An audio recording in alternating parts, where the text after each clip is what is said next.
Magandang hapon po. Hulikam ang pagtangay sa isang sanggol habang katabing natutulog ang mga magulang sa isang bangketa sa Quezon City. Patuloy ang pagtugi sa mga otoridad sa suspect. Ang nahulikam na insidente sa pagtutok ni EJ Gomez. Sobrang sakit po, ma'am.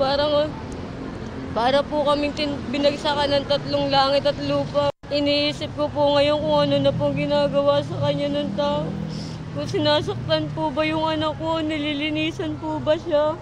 Panay ang iyak at dasal ni Rosel Manansala ngayong mahigit 2 linggo nang nawawala ang kanyang sanggol na si Rhea. Dinukot kasi ang kanyang 4-month-old na sanggol alas 3 ng madaling araw noong October 4. Habang natutulog silang mag-anak sa isang bangketa sa Quezon City, isang nakasuot ng hoodie ang tila nagmamasid-masid. Maya-maya, naglagay ito ng payong sa unahan at bumalik sa kinatatayuan. Hanggang mabilis na dinampot ang sanggol at tumakas sakay ng taxi. Naramdaman ko po, ma'am, na para pong may gumalo sa tabi ko.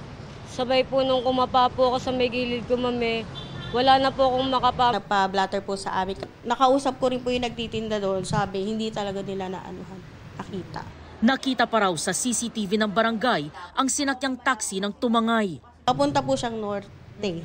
Batay sa backtracking ng QCPD, nagpahatid ang babae sa isang mall bitbit ang dinukot na sanggol. Sa pahayag daw ng taxi drivers sa mga otoridad, patungong Laguna ang babae at nagpababa sa mall para sumakay ng bus.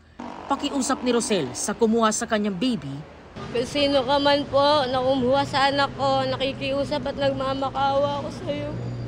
Ibalik mo sana yung anak namin. Para sa GMA Integrated News, EJ Gomez, nakatutok, 24 oras.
Mga kapuso, patuloy na tumutok sa mga balita. Mag-subscribe sa GMA Integrated News sa YouTube.